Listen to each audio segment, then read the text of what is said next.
Back to my channel women self talk. यहाँ पर हम बात करते हैं वीमेंस के हेल्थ से रिलेटेड टॉपिक्स पर। तो आज हम एक और प्रॉब्लम का सॉल्यूशन लेकर आए हैं, वो है प्रेगनेंसी के दौरान महिलाओं को सांस लेने में तकलीफ क्यों होती है, ये कितना कॉमन है, कितना रिस्की है, इसके होने के क्या क्या कारण है और इससे कैसे आप बच सकते हैं, या आपको यह प्रॉब्लम है तो आपको कौन सी बातों का ध्यान रखना चाहिए। चलिए वीडियो शुरू करते हैं। फ्रेंड्स, महिलाओं की प्रेगनेंसी के दौरान बहुत सारी प्रॉब्लम होती हैं, जैसे मूड स्विंग होना, पाइल्स की समस्या होना, मसूड़ों में सूजन आना, डाइजेशन का गड़बड़ होना, चक्कर आना, कमजोरी महसूस होना, थकान होना, ब्रेस्ट में टेंडरनेस होना।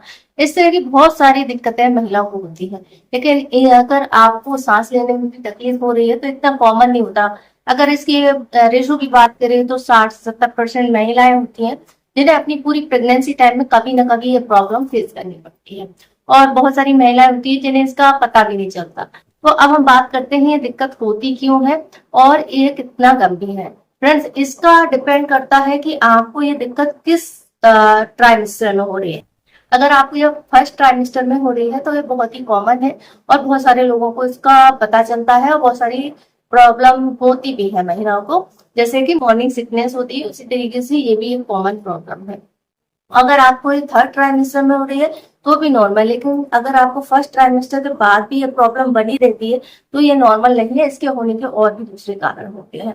तो चलिए हम उन कारणों पर बात करते हैं और जानते हैं कि ये प्रॉब्लम होती क्यों है।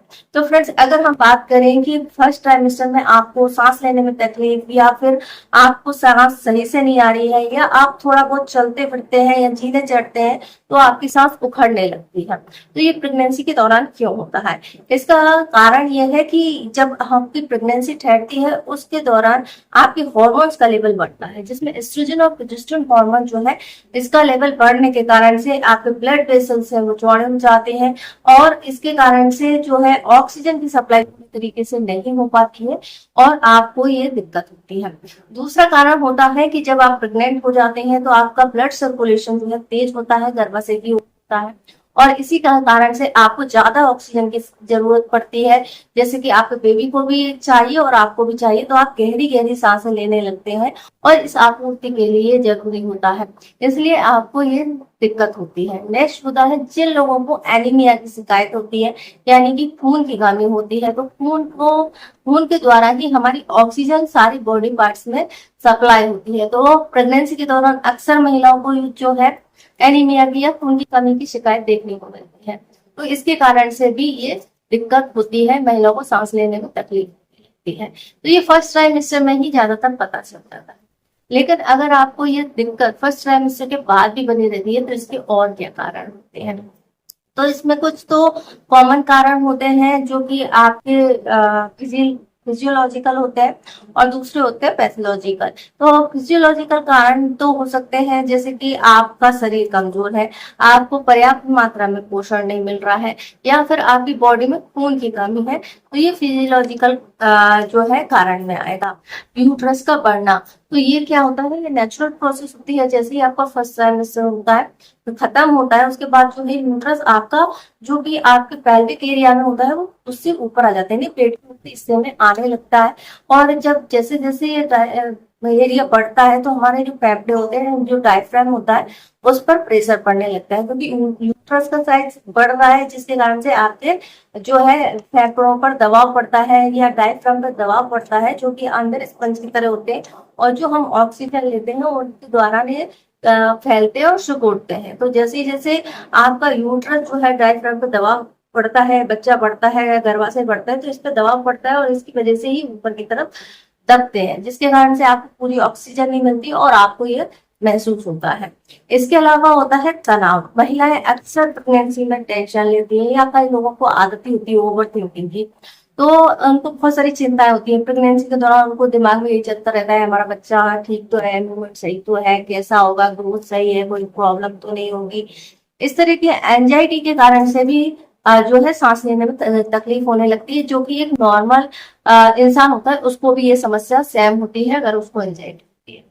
इसके अलावा पैथोलॉजिकल कारण में बात करें तो इसमें कई सारी समस्याएं हो सकती हैं, जैसे कि किसी को दमा या अस्थमा का अटैक पहले भी आता रहा है, चाहे अब ठीक है, बचपन में आता था, तो ये प्रेगनेंसी के दौरान ऐसी समस्याएं जो है बढ़ जाती है। इसके अलावा साइनस जिन लोगों को है या नाक बंद की शिकायत रहती है या फिर किसी एलर्जी है, सीजनल एलर्जी है, तो उन लोगों को भी ये शिकायतें जो है प्रेगनेंसी के दौरान दोबारा उभर कर आती हैं। नेक्स्ट होता है कि अगर आपको ये दिक्कतें हो रही हैं तो फिर आपको कब ध्यान देने की जरूरत है। तो फ्रेंड, जैसे कि मैंने कहा, अगर आपको ये फर्स्ट ट्राइमेस्टर में हो रही है नॉर्मल है, अगर थर्ड ट्राइमेस्टर में हो रही है तो भी नॉर्मल है, क्योंकि थर्ड ट्राइमेस्टर में आपके पेट का जो आकार है या गर्भाशय का आकार है वो काफी ज्यादा बढ़ जाता है, जिसके कारण से आपको पसलियों के नीचे दबाव महसूस होता है और पसलियों के नीचे हमारे फेफड़े, डायफ्राम होता है और उन पर दबाव होता है, जिसके कारण से वो सही से काम नहीं कर पाते। इसके अलावा उनको डाइजेशन की भी शिकायत महिलाओं को होने लगती है। तो ये पूरी तरीके से नॉर्मल है।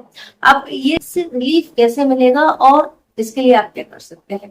तो फ्रेंड्स, नेचुरल फिनोमिना या 36 वीक जब आपके हो जाते हैं तो आपका गर्भाशय नीचे की तरफ खिसकता है, बच्चेदानी का मुंह खुलने का समय आता है या बच्चा अपनी पोजीशन चेंज करता है डिलीवरी जैसे जैसे आपके पास में आती है, तो ये आपको ऑटोमेटिकली रिलीफ मिलता है। लेकिन आप बाकी के लिए तो लास्ट का टाइम हुआ और बाकी के और समय में आपको ये दिक्कतें हो रही है तो आप क्या कर सकते हैं। आपको थोड़ा सा बॉडी को स्ट्रेच करके रखना है, जैसे कि आपका पोस्चर जो है बॉडी का उसको चेंज करना है। आपके बैठने की जो तरीका है उसकी वजह से ये ज्यादा दिक्कत होती है। बहुत सारी महिलाएं जो है इस तरीके से झुककर बैठती हैं, जिसके कारण से पेट और आपके ऊपरी हिस्सा है जो उस पर दबाव पड़ता है और आपको ये ज्यादा दिक्कत होती है। तो आपको हमेशा इस तरीके से सतर बैठना है, थोड़ा सा स्ट्रेच करके अपनी बॉडी को बैठना है, तो इसके कारण से आपको थोड़ा स्पेस मिलता है और आपको रिलीफ मिलती है। दूसरा, जब भी आप बैठते हैं या लेटते हैं तो अपने सिर के नीचे तकिया लगा करके लेटें, ताकि आपका जो हिस्सा है ये थोड़ा इसमें खिंचाव रहेगा और आपको थोड़ा स्पेस मिलेगा, जिसके कारण से आपको सांस भरने की जो है दिक्कत नहीं होगी। तो इस तरीके से आप कर सकते हैं।